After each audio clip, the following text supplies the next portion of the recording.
In this quick demonstration, I'll show you two examples on how to solve equations that contain cosine using special triangles. The first question reads, solve the square root of 2 times cosine 2x plus 1 is equal to 2 for x on the intervals between 0 and 2 pi. The first thing that we have to do to answer this question effectively is we have to isolate for cosine 2x. We have the square root of 2 times cosine 2x plus 1. We're going to bring this plus 1 over, where we have the square root of 2 times cosine 2x is equal to 2 minus 1. The right side is equal to 1. And the left side, we are left with this. Now the next step to isolate for this part is to divide both sides by the square root of 2. And if we do that, we end up with cosine 2x on the left side, and on the right side, 1 over the square root of 2. Now you have to ask yourself, which of the two special triangles that you know contains 1 and the square root of 2? If you recall, the 45, 45, 90 triangle will have these side lengths. So let's draw it out. We have 45, 45, and 90, and since this is in radians, we're going to use pi over 4, pi over 4, pi over 2, and across from this angle we have the square root of 2, and across from these two we have 1. Next, we have to determine where cosine is positive. Notice that this ratio 1 over the square root of 2 is positive. So let's draw out a Cartesian plane, and we know that according to the cast rule, cosine is positive here and it's positive here. So therefore, the angles between 0 and 2 pi need to be between here and here. The angle that represents this line right here has to be pi over 4.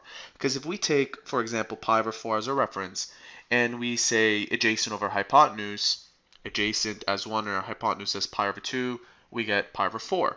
So this angle right here is pi over 4, and to find this bigger angle, what we have to do is take 2 pi, which is one full circle, and subtract it from pi over 4.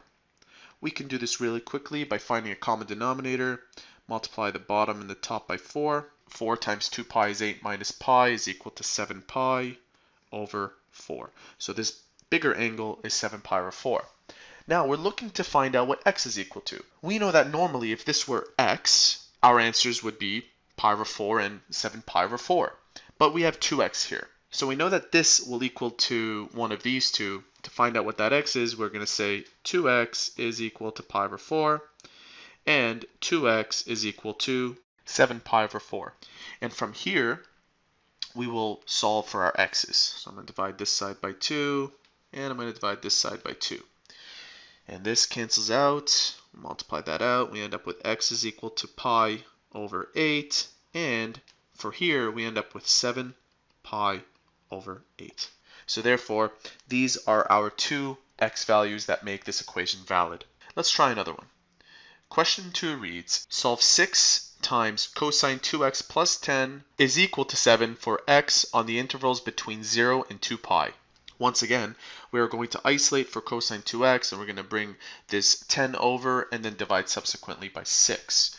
So we end up with cosine 2x is equal to 7 minus 10 over 6. 7 minus 10 is equal to negative 3.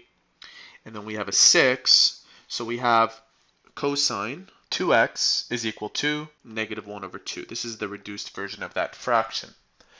Now this time, unlike before, our ratio is negative. Our ratio is negative. So let's take a look at where cosine will be negative.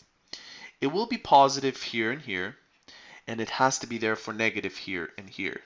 So the two angles that will give us this ratio either belong in the second quadrant or in the third quadrant. We have to ask ourselves which of the special triangles has 2 and 1. Well, if you're thinking the pi over 3, pi over 6, pi over 2 triangle, you're correct. Now, we have to determine which of these two reference angles is correct. The way we do that, well, we start off with one of the reference angles, and we know cosine is adjacent over hypotenuse. Adjacent is 1 and 2. There you have it right away. You know pi over 3 is your reference, because had we taken pi over 6, your adjacent would be this. So our reference is pi over 3.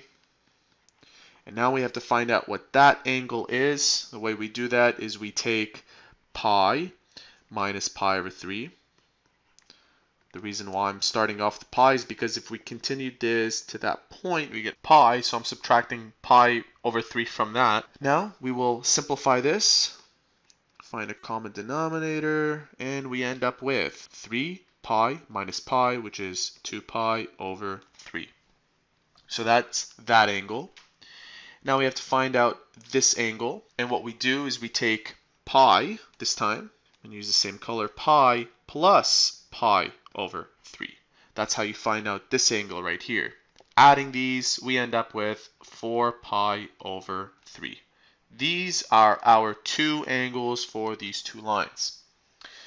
Those angles also represent this ratio for cosine, but here we have cosine 2x.